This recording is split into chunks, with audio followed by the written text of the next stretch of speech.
La mort des hauts fourneaux de Florange est d'un symbole de la sidérurgie en Lorraine.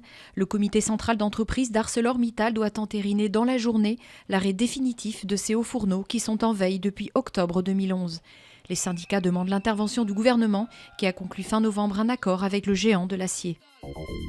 Les premières confessions de Jérôme Cahuzac depuis ses aveux. Dans une interview à la Dépêche du Midi, l'ancien ministre du Budget se dit contraint de déménager tous les 2 jours pour fuir la pression, notamment des photographes. Il n'a pas encore pris de décision concernant son éventuel retour à l'Assemblée nationale. Par ailleurs, la banque suisse Rail, mise en cause dans l'affaire, affirme tout ignorer des 15 millions d'euros que Jérôme Cahuzac aurait tenté de transférer. Passe aux déclarations belliqueuses de Pyongyang, les États-Unis haussent le ton. Ils somment la Corée du Nord d'arrêter de jouer avec le feu et lui demandent de renoncer aux tirs de missiles qu'elle serait sur le point d'exécuter à l'approche de l'anniversaire de la naissance du fondateur du pays le 15 avril. Américains et Sud-Coréens ont relevé le niveau d'alerte de leurs forces, évoquant une menace vitale.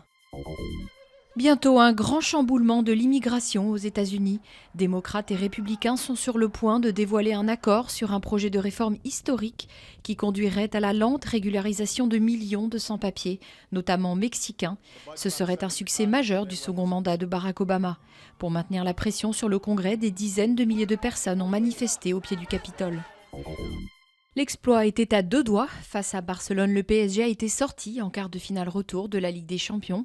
Mais les Parisiens ont réussi à faire trembler l'ogre catalan, virtuellement éliminé jusqu'à 20 minutes de la fin et l'égalisation de Pedro sur une passe de Messi.